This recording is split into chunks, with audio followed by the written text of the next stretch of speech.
gonna do? He's a big rooster.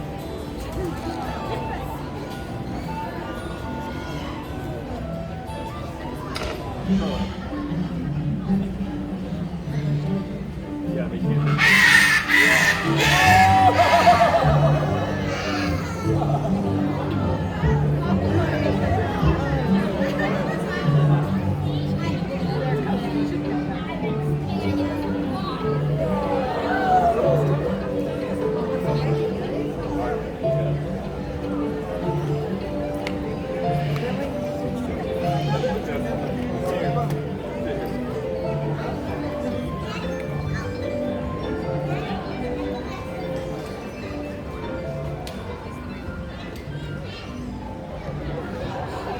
Oh, good job.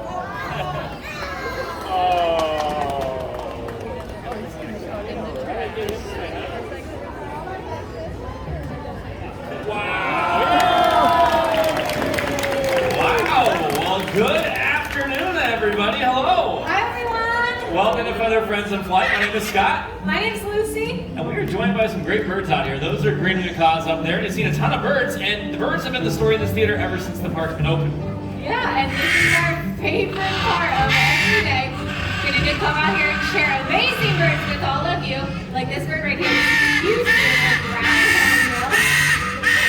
And those are two very noisy green-winged macaws. Go ahead. Yeah, we like to give you up-close encounters if you haven't realized that already at this point in the show. And those up-close encounters give you a great opportunity to see these birds in their natural state doing some really cool things, like pointing out their adaptations, right? So this flight for a ground hornbill is super important. Yeah, that flight, what it does, it keeps them safe from predators out there. So it's pretty important. It is super important. I don't think anyone can hear us though, but another cool adaptation they have are these huge beaks. They use that to forage around for all kinds of weird food, and these birds eat a lot of weird stuff. They'll even eat snakes, including venomous snakes. How cool is that? Yeah, I know, picture it. They're out in the grasslands, they spot a snake. They grab it, shake it up, and slurp it back like spaghetti. Yeah, it is very gross, but you know what? It's beneficial to have birds out there eating all kinds of weird stuff. And are you ready? This is my favorite part. We're gonna see a ground hornbill exit at top speed. Wait for it. There it is. It's literally our backside of the water version of the show. Okay. Now the neat thing is, though, there are different types of hornbills in the world, right? And so there are some that are found in the forests of Africa. They need to be a lot smaller than what you just saw because they need to be able to move more agile, to weave in and around the trees. It might look something like this. This is actually Daisy, and she's pretty neat. She is really neat, and we can kind of show off the weaving through the trees. We don't have a lot of trees out here, but we do have a lot of people. So do I have two people from the same group who would want to be trees, and we'll see if Daisy would fly between you. How about right here in the pink and white? You two want to help me out? Stand up right where you're at. You're going to face each other and make a hoop with your arms. These are like our tree branches, right? Perfect. Okay.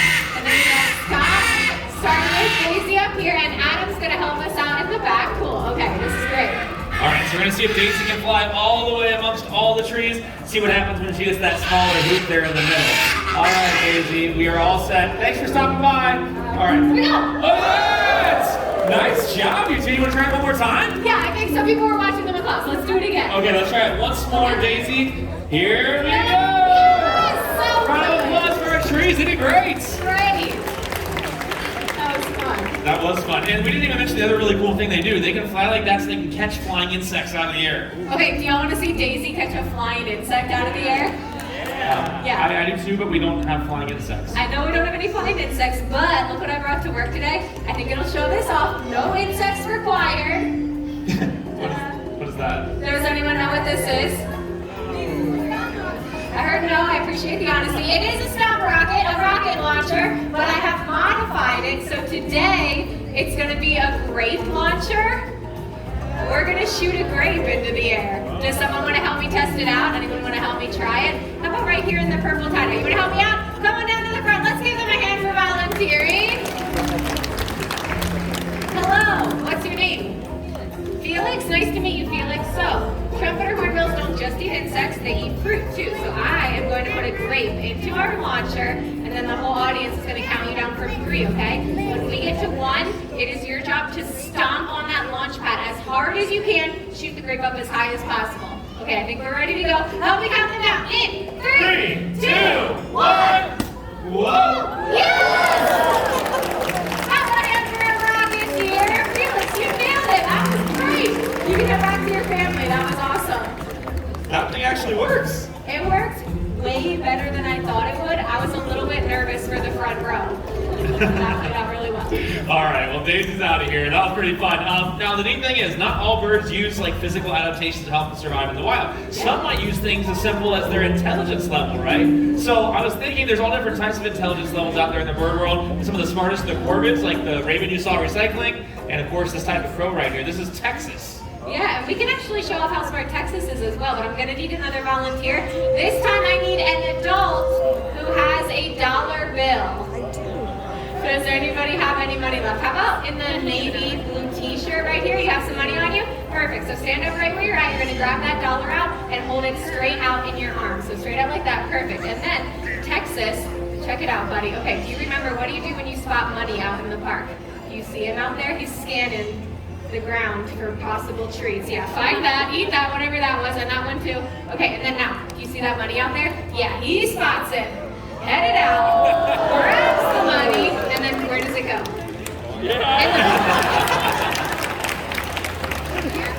That was excellent. Thank you very much. You have a magical day. Okay, I think we should try it again. Does anyone want to try it over here for a 20? Your hand's still up. We could make some money, right? Okay.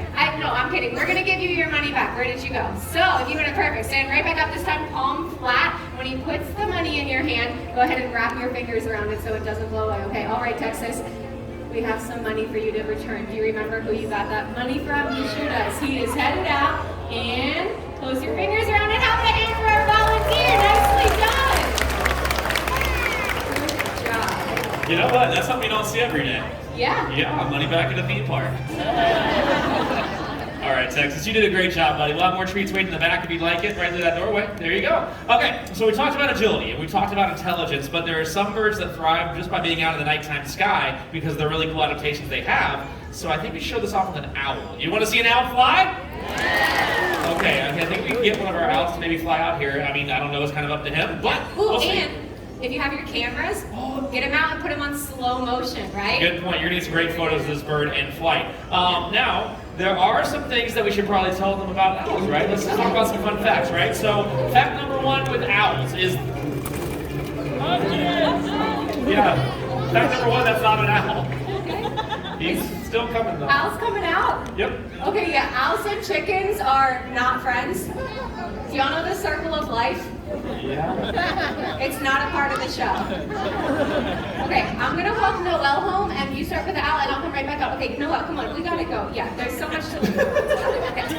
She's so cute. Okay. Well, we are going to meet an owl today. Chickens will be fine with Lucy. The owl we're going to meet is Queddy. Queddy is a milky eagle owl, one of the largest owl species you're going to find on the planet. 3rd largest species to be precise. Check him out. He's flying nice and low all the way over your heads, and if you point your cameras at him, you'll get some great photos of him in flight. But I also want you to listen to what he sounds like, because you might notice he doesn't really make any sound as he flies. That's a very unique adaptation. Yeah, he sounds like a bunch of people going, ooh. It's fun. So, what these birds do, they're ambush hunters, right? So they sit in a tree, they wait till an animal gets closer to them, and then when they spot that animal, that's when they're gonna swoop on down out of the tree, and the animal that's below, well, let's just say they never even knew there was an owl up above. It's a wonderful adaptation to have. But of course, this guy also has some other really good ones too. He has those big eyes, that helps to see and reduce lighting. He has excellent hearing, total package when it comes to being a nighttime predator. That was Queddy, the milky eagle owl. Thanks. Chickens are all back in the coop, safe and sound, so Good. we are good to finish up with the... Did I miss the whole owl? Technically, you almost caught the tail end. Thank you. That was good.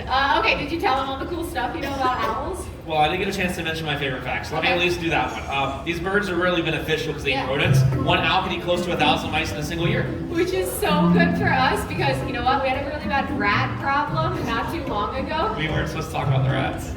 No, everybody knew about it. There was like a BuzzFeed article online. Some of you read it. Look, yeah, you remember a couple months Okay, ago? so a couple people heard about it, I guess. Yeah. Oh, more of you did. You were holding down on us. Yeah. Okay. Well, what happened was we had a problem with rats, and we decided let's go the natural route. No, there were a lot more than one. There were hundreds of rats. Yeah, like so many, maybe even thousands. I know, it was really bad. It was so So gross. don't worry though, 'cause what we did is we brought owls in, and when the owls came in, the rats kind of disappeared.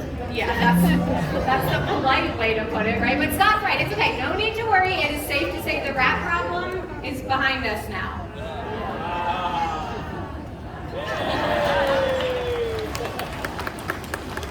That's called pity applause. Sadly enough, we still take it. Yeah, we do. Anyway, moving right along. You know, we do work with birds from all over the world, but the question we get asked the most is, how do we train them, right? What keeps the birds here instead of flying off to Epcot to drink around the world? Okay. I thought it would be fun to show some training. Do you want to see a training session? Yeah, cool. Okay, How so do we train her? what if we bring out one of the ravens, maybe Huh? Kendi? They're super smart. We could teach her some new behaviors, small stuff, and you could talk about how we train the birds. Yeah, I'm down with that. Let's try it. Okay, Yeah, so okay. I just have to talk about it, right? You're doing all the work? Uh-huh, yeah, I'll just Love work that. on some small stuff. Okay, well, let's start right there with Lucy, what she just did. She gave Kendi a treat, right? Yeah. Those treats are important because it lets the birds know whatever they did right before that treat, if they do it again, they're going to get another treat. And that's how we communicate with all the birds while they're out here. Can you go back over there with Lucy, please?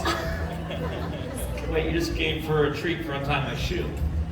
No, I gave her the treat for flying back to me because I wanted her to stay on the rock. Look, stay. Okay, well, the thing is, you can really tell when a bird's learning, right? Because they repeat behaviors over and over again. They realize,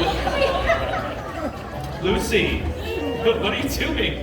I don't know, but Kendi learned how to untie shoes. Okay. Good, yeah, that's funny, right? I mean, it's all right, but no, we're not going to keep doing Kendi. Stay away from the shoes. We're not doing the shoes. We're going to cover them up, okay? What is that? That's not good.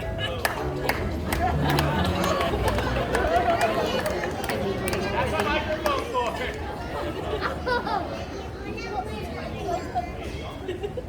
Are you sure?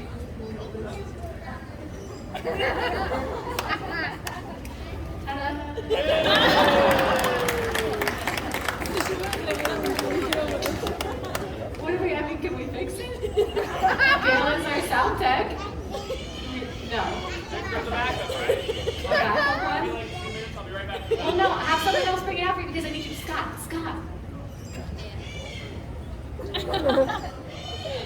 The shoe thing was pretty good, right? Yeah. Okay, we're gonna keep that in. Okay, I did need Scott's help for the next bird. It's like a two-person thing. But I tell you what we're gonna do. Yeah, we're gonna jump ahead a little bit. Do y'all want to meet a parrot? Yeah. Yeah? Okay, hold on 1 second. Let me see if someone can bring him out. Bear with me for a moment. Hey, guys. Ray, hey, could you bring out Pogo? Like later or like right now? Right now. Okay, thank you so much. Okay, so Ray, one of the trainers backstage, is going to see if Pogo wants to come out. He's this really cool little parrot called a lesser sulfur-crested cockatoo. They're found in Indonesia, and Pogo, he's actually lived around people his whole life, and he's learned a bunch of fun things. Some stuff to do with mimicry. Have y'all heard of mimicry before? Yeah, how about, has anyone heard of a talking parrot before? Yeah, so that's that mimicry behavior, right? They're copying sounds that they hear in their environment. And a lot of birds are capable of mimicry, but parrots are typically some of the most famous for it. Ray, thank you so much for bringing him out. You are safe in the day. So Pogo, like I said, he's lived around people his whole life, so he's learned a bunch of stuff, and hopefully he'll want to show that off, or he'll just want to hang out with Ray. Yeah. Super cute little birds though, and like I was saying, other birds can do some mimicry as well, like crows and ravens, the ones you saw, they can actually copy some stuff, even some human speech, but parrots normally are the most famous for it because people have a lot of times heard of or seen parrots in the home as pets that start to copy people. Look at that, nice job, right? That was awesome. Yeah, you get a sunflower seed for that. So, Pogo, he's learned a couple different things, but first of all, how about, do you want to turn around and then I'll give you a treat for facing everyone. Whoa, your crest is up. Do you want to say hello? Hello? Could you hear it? Hello? There it is, yeah. That's his inside voice. It's very small. He does have a much louder voice though. Pogo, do you want to show him your scream? How about your scream? Your scream? Are you ready? How about your scream? Hello? Whoa. Do you want to show him your scream? Here we go. Your scream. Here we go. Yeah. Very good. It's kind of loud in your left ear and also obnoxious in the home. But in the wild, that scream is important, right? Because that's what alerts members of his flock to predators that could be in the area, right? Which is kind of what he's doing right now. He's keeping an eye out for anything that could be in the area, right? Sometimes we see things like hawks and owls or eagles. What are you doing? You're chewing on your foot? Yeah, how about like hawks and owls and eagles and snakes? Lions and tigers and bears, oh my. But you know what? It's because of all the predators that so many species are going extinct out in the wild. You're saying no? Were you paying attention? Okay, I said it's because of all the predators that there's so many species that are going extinct. You're saying no again. Okay, well, Pogo, if it's not the predators, then what is it? Are you saying it's me? It's Lucy. No. Oh, you know what? Are you talking about humans? Probably more so all the problems that humans cause, right? Things like habitat loss and what is that? Hey, Pogo, whoa, are you okay? Okay. Yeah, so problems like habitat loss and okay. I'm so sorry, I don't know. Pogo, are you sure you're okay? Okay, pay attention. But yeah, lots of big problems out there that are kind of out of control.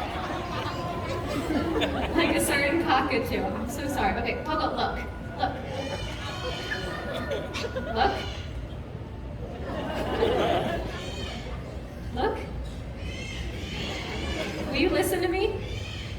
Okay. That's good, I'll pay that. But those problems are big, you gotta listen. Will you listen? But some people have realized that and they're doing something about it. Why don't you tell everyone what you think about that? Yeah, good news. Okay, I'm gonna let you all in on a little secret. Pogo's very smart, but he doesn't really understand what I'm saying. He's looking and listening for subtle cues, right? So you might have caught a few of them. Is if I cross my arms in front of me, he nods his head yes. If I point my finger in his direction, he'll shake his head no, right? There was one I was trying to get in the beginning when I was talking about hawks and owls and eagles. Yeah, that one. I opened my left hand. Good job, buddy. That was nice. And then if I throw my right arm out to the side, he'll look at the sky and scream. Oh, I do see some vultures flying way up there. Is that what you're looking at? Is that what you're looking at? Maybe? Yeah. Okay, how about will you turn back around? One last one. If I throw my arm out to the side, how about this one? Yeah, we get that. We don't know what that is, but he really likes doing it.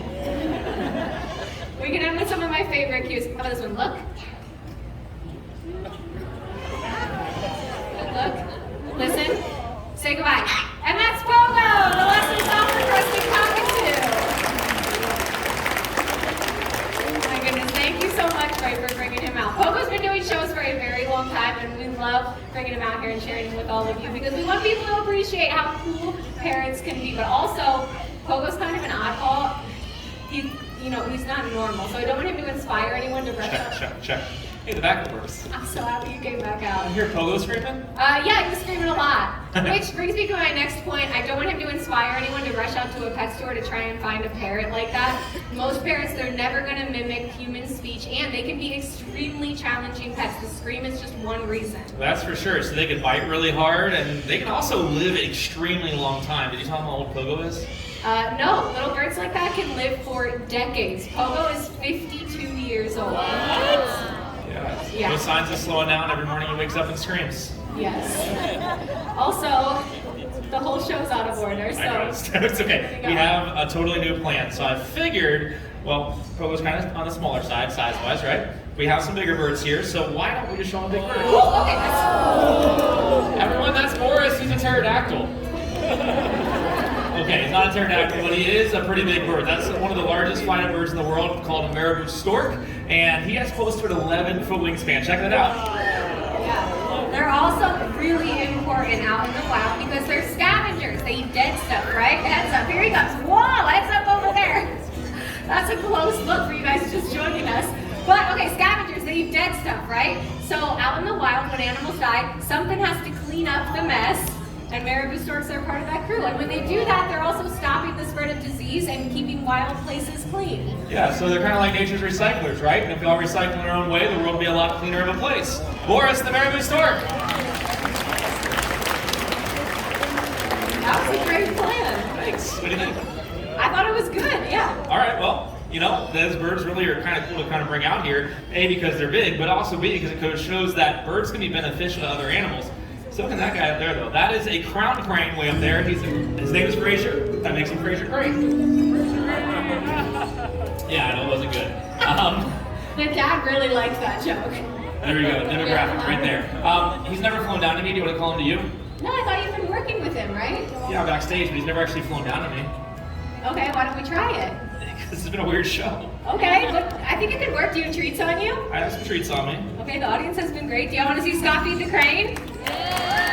Yeah, why don't you just try it? All right, I'll give it a shot. Yeah, okay, so Scott works with some of our other cranes, but Fraser is actually pretty new to show. He's only about 8 months old, and he's only been working with a few trainers, but we're slowly starting to expand that, and Scott is next on the list. So what, you've been like hanging out with him backstage, right? Giving him a lot of his favorite treats? Absolutely. Okay, so now look. All right, right down here, buddy. Fraser, this way. Fraser, Fraser.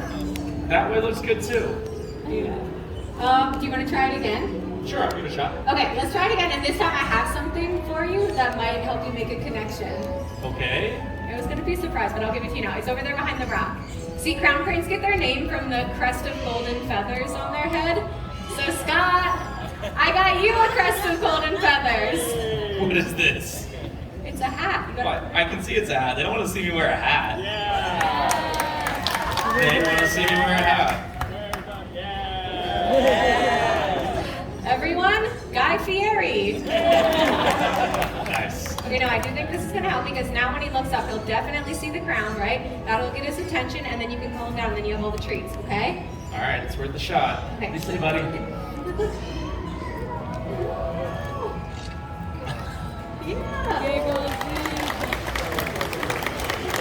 That actually works. Yeah. You think it was the hat? No.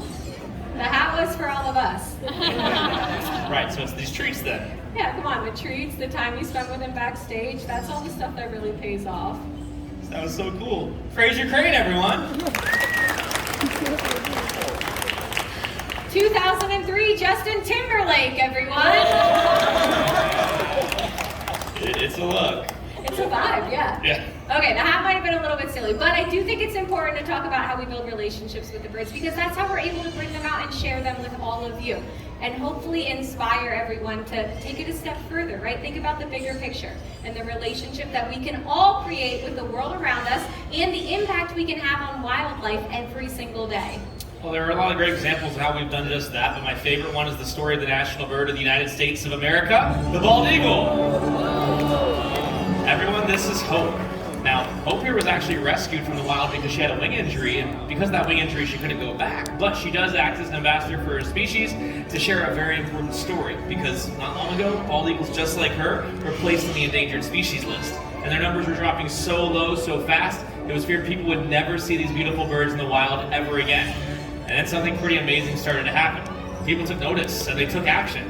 They cleaned up waterways where bald eagles were fishing, and they stopped using a chemical pesticide called DDT, which is one of the major reasons for their decline. And the cool part of that is it was people, like everyone here, who made the difference and helped bring the bald eagle back from the brink of extinction. Exactly right. Everyone's efforts paid off. The numbers started to climb, and they rose so high, they were taken off the endangered species list.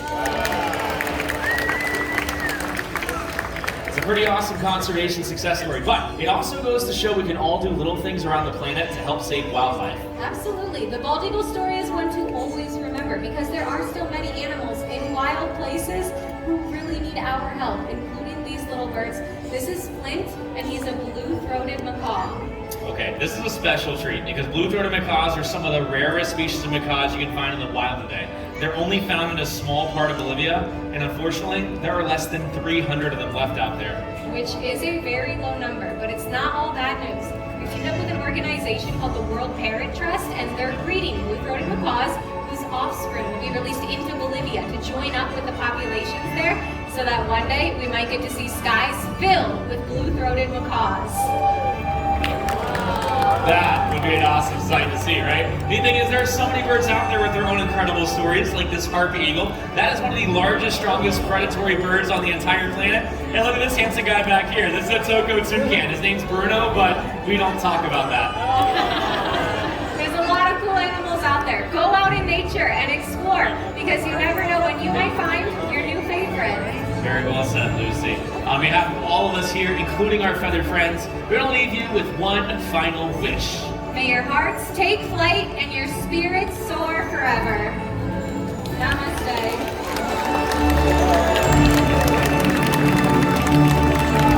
Thank you all so much. You've been amazing. Enjoy the rest of your day here at Disney's Animal Kingdom. Bye, everyone. Bye, everyone. Explorers and friends, thank you for joining us for Feathered Friends in Flight. Have a wonderful rest of the day exploring Disney's Animal Kingdom.